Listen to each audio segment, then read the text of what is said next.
Hello friends, welcome to money purse. Let's learn something new today. మన ఈరోజు ఈ వీడియోలోని ఈజ్ మై ట్రిప్ ఐపీఓ వస్తుంది కదా, మేనేజ్మెంట్ని ఇంటర్వ్యూ చేసామన్నమాట. ఇంటర్వ్యూలో నేను కొన్ని ఇంపార్టెంట్ క్వశ్చన్లు అడిగాను అండ్ మేనేజ్మెంట్ కూడా డీటెయిల్గా ఆన్సర్ చేశారు.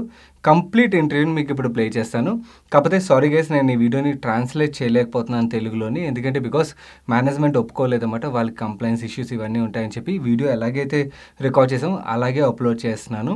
ఈ వీడియోలో ఇంకొక చిన్న పాయింట్ ఏంటంటే, బేసికల్ మీకు చిన్న చిన్న డిస్టర్బెన్సెస్ ఉండొచ్చు, ఎందుకంటే బికాస్ ఈ కంపెనీ యొక్క ప్రమోటర్ అయిన ప్రశాంత్ గారి అబ్బాయో అమ్మాయి పడిపోవడం వల్ల వాళ్ళు వేయడం ఇవన్నిటితో వల్ల ఏవైతే కట్స్ ఉండాలో చిన్న చిన్న షార్ప్ కట్స్ చేసామన్నమాట. సో అక్కడక్కడ చిన్న చిన్న డిస్ట్రాక్షన్ ఉంటుంది, but I don't think it's a big issue. But yeah, complete ఇంటర్వ్యూలో మీకు అయితే మాత్రం చాలా చాలా మంచి ఇన్ఫర్మేషన్ దొరుకుతుంది. అండ్ ఈ వీడియో చూసినప్పుడు మీకు ఏ పాయింట్లైనా నేను ఏదైతే ఎఫర్ట్ పెట్టానో ఆ ఎఫర్ట్ హెల్ప్ఫుల్ అయింది అనిపిస్తే వీడియోని అప్పుడే లైక్ చేయండి. అండ్ అలాగే ఈ video me friends and family మెంబర్స్కి హెల్ప్ఫుల్ అవుతుందంటే వాళ్ళకి తప్పకుండా షేర్ చేయండి. ఇప్పుడు ఈజ్ మై ట్రిప్ ప్రమోట్ అయిన ప్రశాంత్ గారు నేను చేసిన ఇంటర్వ్యూని ప్లే చేస్తాను. Hi Prashant, first of all, thanks a lot for giving us this opportunity for entire Money First family, because we have around 4,50,000 Telugu viewers who are actually investors. They want to understand your company. If they want to understand your company in simple language, could you explain them what is Ease My Trip does and where does Ease My Trip generate revenue? Sure. Well, I'm Prashant Piti. I'm a graduate from IIT Madras. Me and my brothers, we live in a joint family. Me and my brothers, we started this organization in year 2008. Now, the time when we started, for the first 3 years, we were primarily booking air tickets for the travel agents for the first 3 years. And in the middle of 2011, we actually started our B2C operation, where anybody in India, anyone in the world actually, can use easemytrip.com to make air tickets for themselves. Okay. So in year 2011, we started the B2C operation, which has become the major part of our business now. Now, back in year 2011, when we were starting our B2C operation, we realized that our competitors were charging convenience fees to the customers. Now, let me explain what this convenience fees is. So let's say you are buying ticket for 2 people and the ticket price is 4,000 rupees. Now, that 4,000 rupees is what you will see everywhere. The ticket price is the same whether you buy it from the Indigo or XYZ or Ease My Trip. All right. 4,000 is the price which you will see everywhere. Now, but if you're buying for 2 people, then it's not 4,000, it's 8,000 rupees, right? You see the ticket price is 8,000 rupees. So you complete your booking, you enter passenger names, you enter whether you want to purchase meal or not, you select your seats, you enter your mobile number, you put all the details, and at the last page, which is around 9th page, when you get redirected to the payment gateway, many of our competitors were adding convenience fees at the last page. So suddenly customer would see the price is not 8,000 anymore, but 300 multiplied by 2, because 2 passengers are flying. So customer convenience fees is multiple of passengers. So it would be 300 multiplied by 2, 600 rupees added. So at the last minute, the price will become 8,600 rupees. Now, we thought that this does not look like a good practice, and our company chose to not to charge convenience fees on the day one. So from the day one till now, we give customers an option to not to pay convenience fees on Ease My Trip. Okay. We have always given customer an option to not to pay convenience fees at Ease My Trip. And the philosophy of the company is that somehow, from the day one, the philosophy of the company has remained the same, that somehow this company can offer a product at cheaper price, give better service at lower cost by managing their cost really well. Then we don't need to market. Then people will come by themselves. This was the philosophy of the company. Just like, we believe that, that if you are actually doing a good service to people at a reasonable price, then the word of mouth will eventually spread. And that is exactly how we grew. We grew primarily via word of mouth. The word on the street is that we are no convenience fees guys. That is how Ease My Trip is known in the market, that we are no convenience fees guys. And from there till now, while we are sitting in 2021, we have reached the second largest OTA status in terms of booking volumes, air ticket booking volume. So that is the brief history. And this is, in the simplest terms, this was the basic reason that the biggest 2 USP of the company is that we keep our pricing very transparent and not give options to customers to not to pay convenience fees. And we have become an extremely lean and efficient machine to ensure that even though we don't charge convenience fees, we yet remain profitable. Now, with this, we became the second largest. And in the last 2.5 to 3 years, we have consistently grown at our CAGR growth for the bookings is 47%. So we are growing at 47% on CAGR basis since last 2 years. And it's not that we are growing at the cost of profitability. We are growing profitably. This company has been profitable since inception. since inception in such highly competitive market where most of our competitors has always been in losses. We have always remained profitable. Okay. Now, this could give you some idea, right, that this company could be doing things very, very differently. And majority of the things which we are doing differently come from our cost centers. Okay. That we manage our cost centers very well. Okay. Okay. That's a wonderful explanation. One further question from me is, as most of your revenues comes from air ticketing, are you planning to diversify it to other segments? Because other segments are mostly high revenue segments, right? Like hotel booking and all are more high revenue So generating. I think, to be honest, I think it's a myth which is created in the industry, and we are a living proof that you can be very well profitable in the air segment. We are a living proof. Okay. Just because others are not, I think the industry has come to a norm that air ticketing is not profitable, but that's not true. We are a living proof that you can be. Now, but that's not to say that we are not focusing on hotel and holiday space. To give you an idea, in FY19, our hotel and holiday component in our revenue was merely 2.7%. But in FY20, our hotel and holiday component became 5.4% in our entire revenue. Okay. Clearly giving you an indication that there is a lot of effort the company is putting in to grow our hotel and holiday space. Since we were able to double it up within a year's time frame.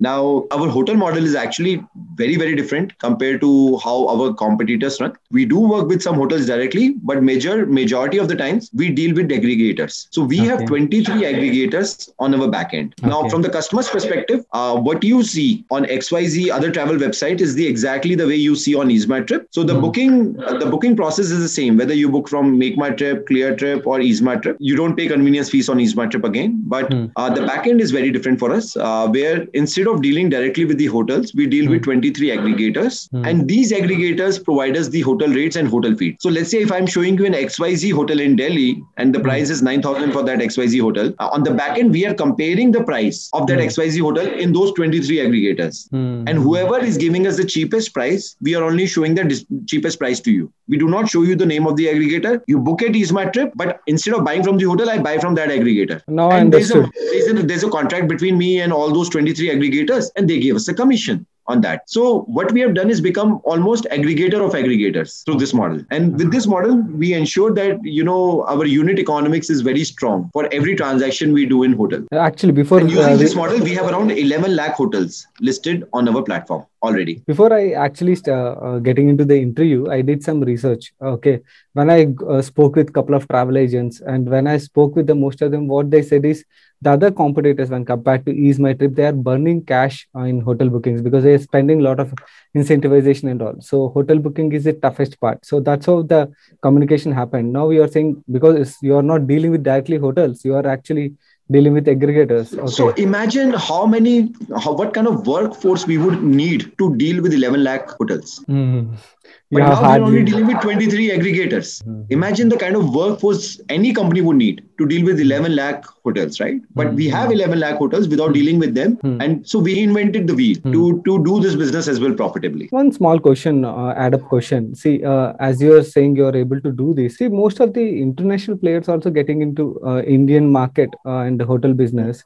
Okay, they know this, right? Why they are burning money? If I have to, as a layman, if I have to understand why only EaseMyTrip able to do that with aggregators, why others? I'm not saying only we are doing it, but I'm not even sure whether others are doing it or not. But we chose this way. So, basically, the basic tenet of the company would not change for whatever we do. We want to do everything unit profitably. And to be honest, if there is something which we cannot do unit profitably, we may not even do it. Oh, okay. This is the understanding of the company. So we are doing it only. We started hotel and holiday business only when we were very comfortable that we'll be able to do it unit profitably. Otherwise, we wouldn't even do it. One more question. In RHP, I could able to see there are loan write-offs which are given to film industry. Is this a practice for this industry, or why is this happening? So that happened in FY18. And we call it as a discontinued marketing operations in FY18, and we have also added a line in our article of association that this company will. Let me first give you a background of what exactly it was. So back in year 13 and 14, FY 13 and 14, we used to promote EaseMyTrip within the movies in film advertisements. So there are many movies which have come where somebody is holding EaseMyTrip mug, or somebody is using EaseMyTrip to make their flight tickets. So we used to promote EaseMyTrip within the movies, and later on, a couple of producers approached us saying that if you could lend us the money, which we will repay back, we will do in promotions for you in the movies for free. And we kind of fell for that trap. And later on, we realized that if the movie is hit, you get the money back, but if the movie is flop, you don't. So in FY17, we took a call that we will no longer promote ourselves within the movies. And there was a small amount of write-off which we have taken on that. Some money is already recovered, and some money will be recovered hopefully in the future. But yes, the lessons are learned, and we have added a line in. We have called it as discontinued marketing operations, and in future we will no longer be able to do. We have added a line in article of association stating that this company will no longer do any other marketing activities within the travel industry. So it's been 3.5 years since then. I can see small written offs even recent time also in that RHP. So small write-offs come because we do have a bit of corporate business. And to corporates you have to give discount. You have to give credit. So some small write-ups come from corporate business or travel agent business. We don't give credit to travel agents anymore, but we used to give credit to travel agents earlier. So some of those write-ups are still coming in because of that. But those are not very big amount. Those are very small amount. For the business which we do, we did business of 4,200 crores for FY20. I'm sure what you're reading is a very small amount. Yeah, I know. One more thing, out of your, if I look at your P&L statement, in revenues, I can see other income is also a significant part. What is that component which is coming in? So the other income has a component called as UAC, unclaimed credit. Basically, that is nothing but a deferred earning this company gets for the cancellations which people make. So if you make a cancellation and airline gives us the money, and that money is lower than the cancellation service fees, which we charge 300 rupees as cancellation service fees, then technically I don't need to give you any money, right? And then technically that money is mine because let's say airline gave me 200 rupees to refund to you. But my own cancellation service charge is 300 rupees. So we keep that money as a liability in the company for 2 years for somebody to come and claim, and we will deny that during that period. As a good customer service, we keep it for 2 years, and at the end of 2 years, we put it as UAC, unclaimed credit, as a revenue. Now, technically, it's nothing but a cancellation service fees, if you understood, right? But it's just that it gets deferred 2 years later. We get that money 2 years later. And our auditors, EY, have taken a stringent view and saying that since you do not earn that money within the same financial period and you earn that money 2 years later, we will put it in the other income. So, however, our view is that we do not see UAC to be separate than our revenues from operations. That is why our other incomes column looks a little bit higher, but otherwise it's nothing but the amount which we earn by selling the air tickets. Got it.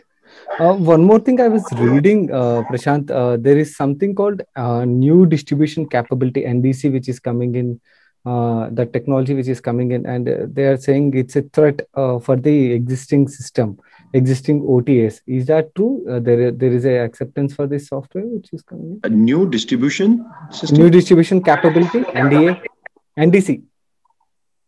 I'm not aware about it, to be honest. I have to read about it, but I haven't read about it. Okay.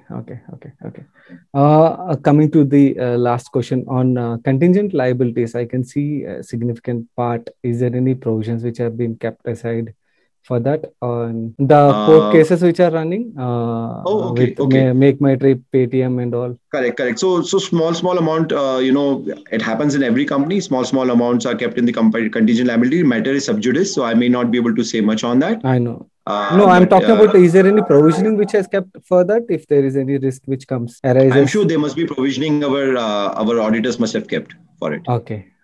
Since it's part of it, our auditors must have kept for it. Okay.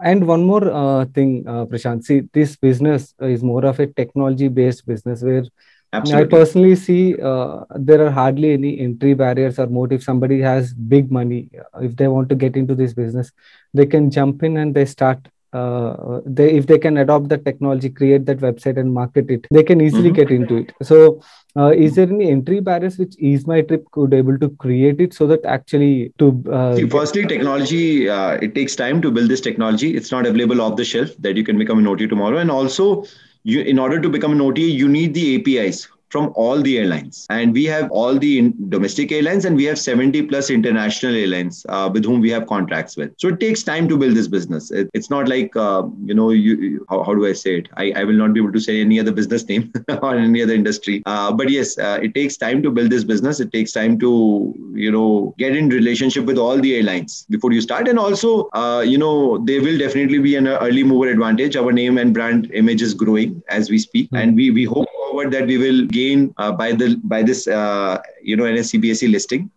We will be the first of our own kinds. Hopefully, will be listed. Let's say that the open date is coming on 8th of March. Yeah. So I believe that yes, competition will continue to exist, but which has happened in the past as well. But as a company, we believe at the very core, we believe that if we can offer our product at a right price, a cheaper price, and continue to manage our cost in a fashion where it's the most competitive, then we will be able to continue growing forward and march our forward. Okay.